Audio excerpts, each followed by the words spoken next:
Guys, Kuya Alan, sa Alang Computer Shop, ang topic natin ngayon ay how to apply thermal paste to CPU desktop. Paano maglagay ng thermal paste sa CPU desktop. Meron kaming thermal paste tinda sa Alang Computer Shop. Ito, syringe type, malaki, big syringe thermal paste. Ayan. Madali lang gamitin ito. Ginaganon lang. Parang injection. Marami naman. Puno. Mura lang ito sa amin. 50 pesos. Meron naman isang klase. Thermal paste din. Ayan. 30 pesos lang. Thermal paste. Dapat ngayon panahon na ito tag-init, guys. Yung mga computer nyo, lagyan nyo ng bagong thermal paste at magsha-shutdown. Ganitong tag-init, kailangan alaga sa thermal paste ang inyong CPU heatsink fan, kasi pag madumi magsha-shutdown ang inyong computer. Kaya pinopromote ko na monitor nyo ang inyong CPU heatsink fan, magpalit ng thermal paste kasi matigas na yon, hindi na siya gumagana, tuyo na ang tawag doon. Kaya magpalit na kayo ng thermal paste, maglagay ng bago. How to apply thermal paste to CPU desktop. Ito guys, ang aking CPU, computer CPU. After natin mong lalagyan dahil nag-iinit na. So ang gamit natin, maliit na brush, panlinis, at basahan, saka ito vacuum. Ito, kailangan natin ng vacuum panlinis. Meron din kami tindang ganitong vacuum, 550 lang. Buksan natin. 850 pala original price. Basta nag-like and share kayo. Guys, yung mga binanggit kong presyo, 30. Presyo ng mga mag-share sa Alang Computer Shop page, 30. Ito, malaki. Basta nag-share kayo, 50 pesos lang. Thermal paste. Ito, vacuum cleaner. Ganyan, panlinis yan guys. Kailangan linisin natin. Nag-overheat, mag-shutdown ang computer natin. Napakainit ngayon. Ayan, 550 lang yan.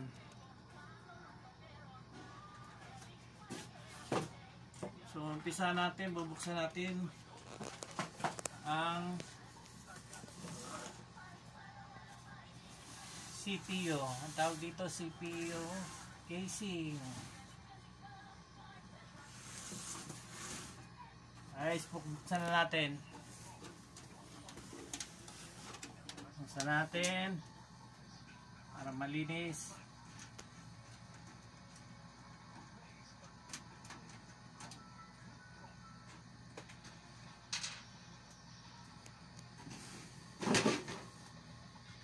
Guys, ito ang aking CPU. Para sigurado hindi mag-init, meron siyang RGB fan sa side panel. Meron din siyang itong exhaust fan. Tanggalin muna natin.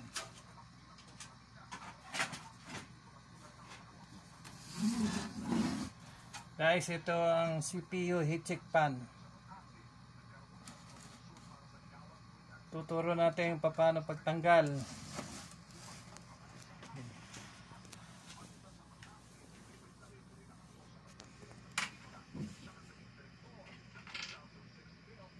Ang pagtanggal nito guys, Medyo alalay lang kayo. Dito guys, oh.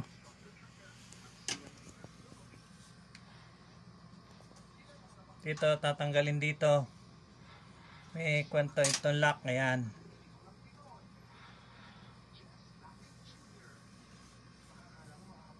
Tatanggalin natin yung lock. Ayan. Ayan. Tapos guys, tutulak mo lang dito. Medyo pipitin lang na pag ganon. Ayan.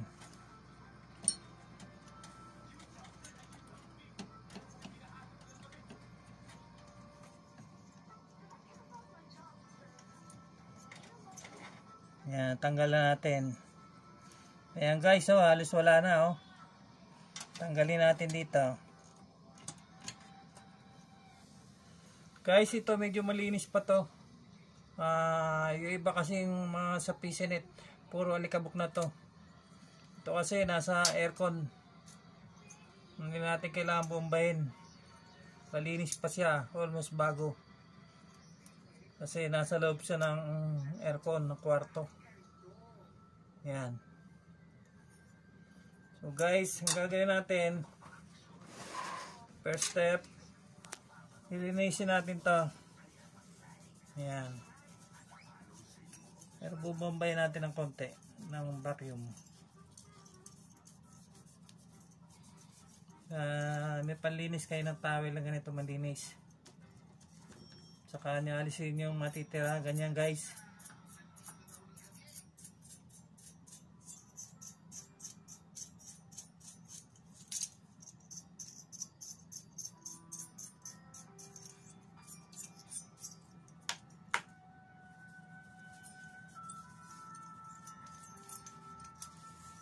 Ito nga pala ganito, CPU heatsink pan, may kasamang pan, may kasamang aluminum. Mayroon din tinda sa Alang Computer Shop.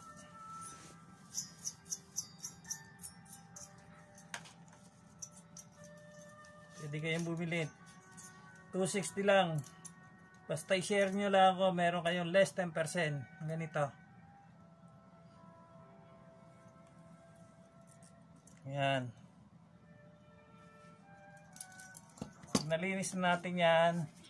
Dito naman sa kabila.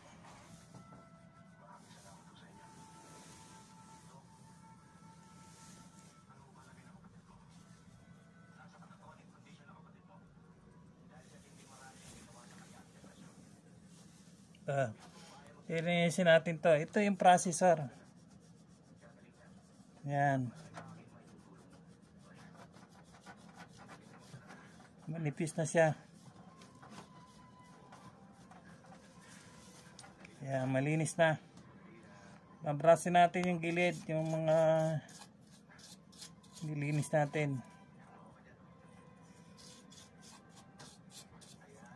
Guys, ang paglalagay, pag-apply ng thermal paste, hindi dito sa CPU. Dito natin lalagyan para hindi kumalat. Yan. Ngayon, finishing natin, bubuga natin ng konti.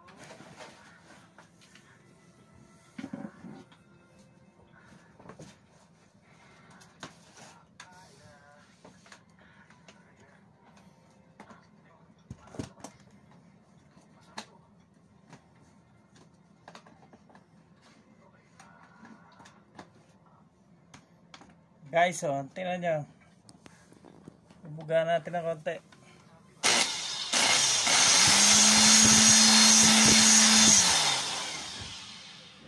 Ito pa guys, bubuga natin natin.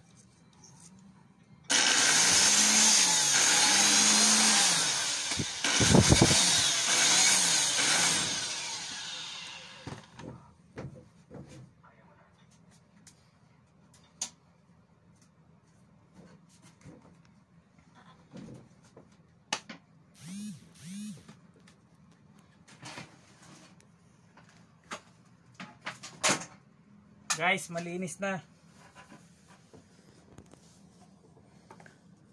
Guys, ang tuturo ko pala sa inyo, itong ganito, ingatan nyo kasi nababali ito, nababasag. Ito pinaka-lock, Kaya ito, pagtatanggal, dahan-dahan lang. Pero meron tinda sa alang computer shop niyan. Sakali masiraan kayo, basagan.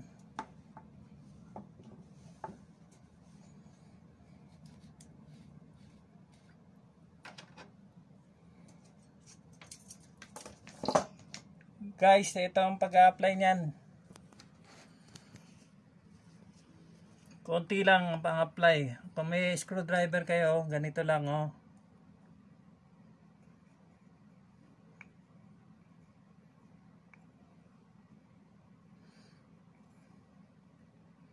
Dito sa gitna ng hitchik pan.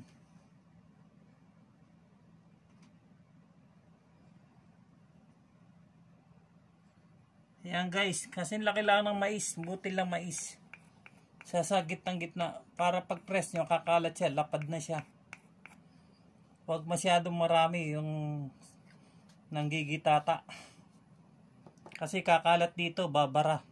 Kita nyo to guys, oh, malinis. Ayan oh. Pag nag-press yan guys, haabot din dito sa gilid yan. So ikakabit na natin guys.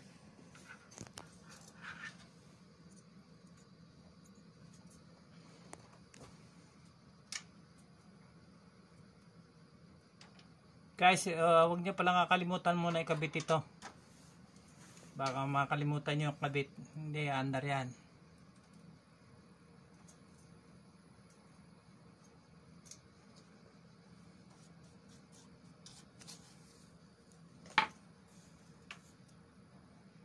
Nakabit na natin yung pan.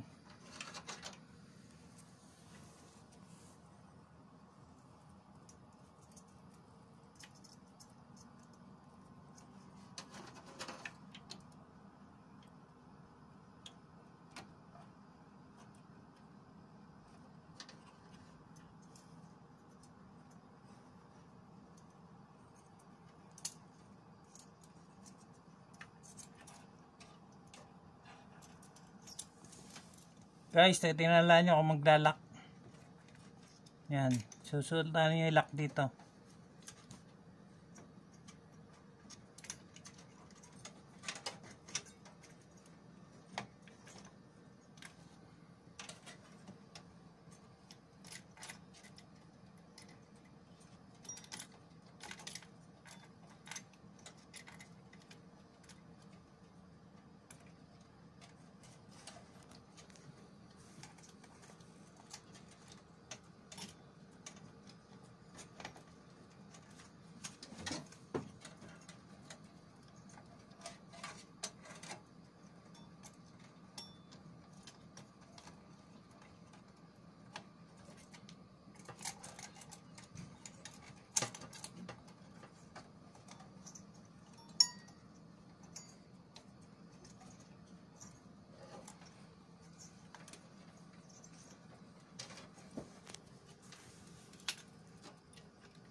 Ayan guys, nakakabit na.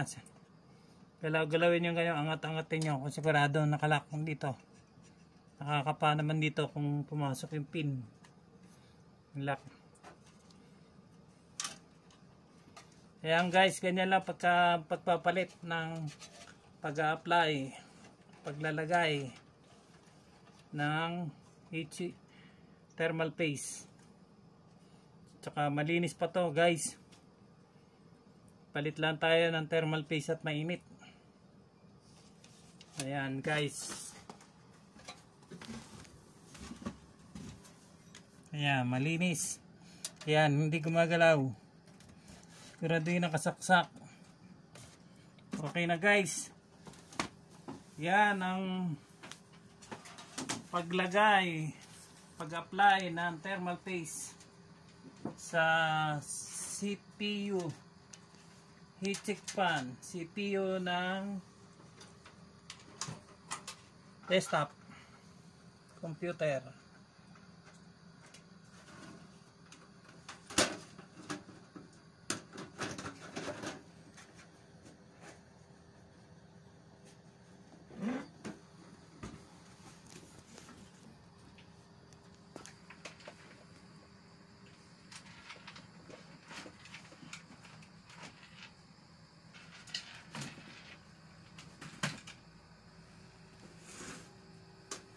natin lock.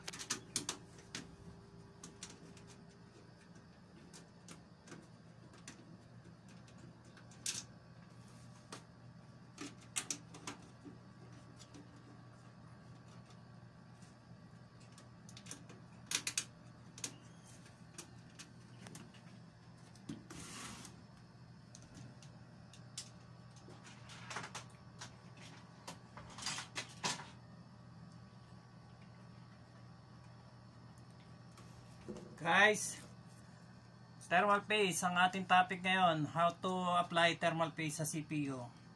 Gamit ang thermal paste sa big syringe. Ito yung malaki. Mabibili sa alang computer shop. Maraming laman to. 50 pesos lang. Basta mag-share and like lang kayo sa alang computer shop page. Ito naman maliit na bottle. 30 pesos lang. Yung pinakita ko kanina, meron din CPU heatsink pan. Punta na kayo dito sa Alang Computer Shop sa Angono branch. Mga Alang product, meron din kami. Muli, like lang nyo ang aking YouTube channel, Alan Computer Shop, Alan Pascual FB. Kung meron kayong mga katanungan na gusto matutunan sa mga tutorial ko susunod, i-demo natin kung anong gusto nyo matutunan. How to build desktop. Yun ang ating susunod na i-demo.